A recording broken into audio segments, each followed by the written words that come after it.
இன்னைக்கு மீன் வேட்டதா.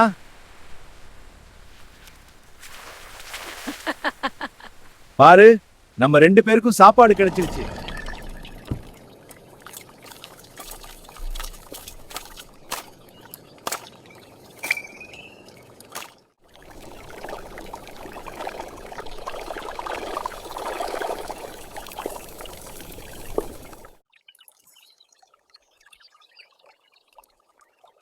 மீனை நல்லா மசாலா தடவி வச்சுட்டு அருமையாக பொரிச்சு சாப்பிட போகிறோம்.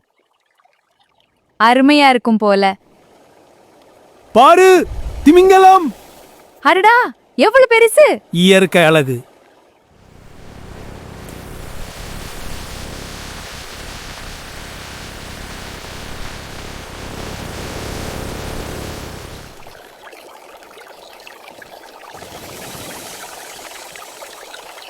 இந்த அனிமேஷன் வீடியோ உங்களுக்கு பிடிச்சிருந்தா லைக் பண்ணுங்கள், சப்ஸ்கிரைப் பண்ணுங்கள். தேங்க்யூ.